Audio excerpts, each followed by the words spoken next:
کراچی میں بگٹی خاندان کے 2 گروہوں میں فائرنگ، 5 ہلاک، فریقین ماضی میں بھی ایک دوسرے کے خلاف مقدمات درج کروا چکے ہیں۔ 26 جولائی 2024 سفید رنگ کی ہائیلکس سڑک پر جیسے موڑ لے کر نکلتی ہے تو سامنے سے ایک اور سفید رنگ کی ہائیلکس اس کے ساتھ ٹکراتی ہے۔ دونوں کے اندر مسلح افراد سوار ہیں جو فائرنگ شروع کر دیتے ہیں۔ اس مسلح تصادم میں بگٹی خاندان سے تعلق رکھنے والے 5 افراد ہلاک ہوئے ہیں، جن میں نواب اکبر بگٹی کے بھتیجے فہد بگٹی بھی شامل ہیں۔ ایڈیشنل آئی جی سندھ جاوید عالم کا کہنا ہے کہ پولیس نے زخمی علی حیدر سمیت 13 افراد کو حراست میں لیا ہے، جبکہ سرکار کی مدعیت میں مقدمہ درج کر لیا گیا ہے۔ یاد رہے کہ مقتول فہد بگٹی سابق رکن قومی اسمبلی احمد نواز بگٹی کے بیٹے اور بلوچ قوم پرست رہنما نواب اکبر بگٹی کے بھتیجے تھے۔ علی حیدر بگٹی سابق رکن قومی اسمبلی غلام حیدر بگٹی کے چھوٹے بھائی ہیں۔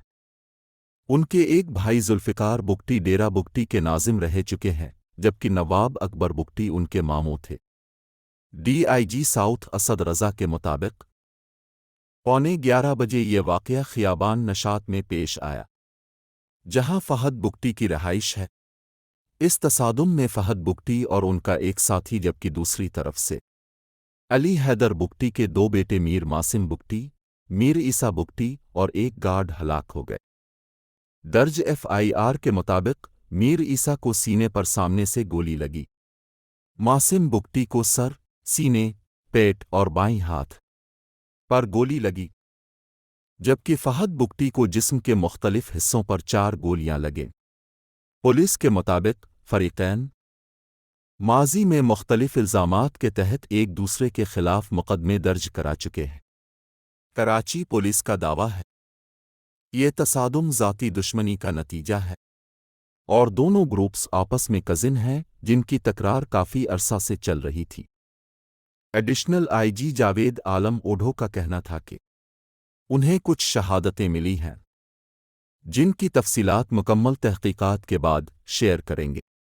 نواب اکبر بگٹی کے فرزند جمیل بگٹی کہتے ہیں کہ دونوں طرف سے بگٹی خاندان کا ہی نقصان ہوا۔ ایک طرف ان کے چچا کے بیٹے تو دوسری طرف ان کی پھوپھی کے بیٹے تھے، لیکن انہوں نے یہ بھی کہا کہ خاندانی دشمنی یا زمین سمیت کوئی آپس کا تنازع نہیں تھا۔ فریقین میں کسی بات پر چپقلش ہوئی جس کے بارے میں علم نہیں۔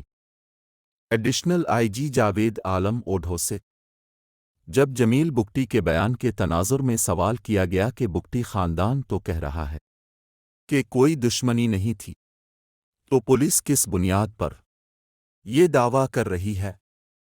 اس کے جواب میں جاوید عالم اوڈھو کا کہنا تھا کہ وہ اس بارے میں مزید کچھ نہیں کہنا چاہتے۔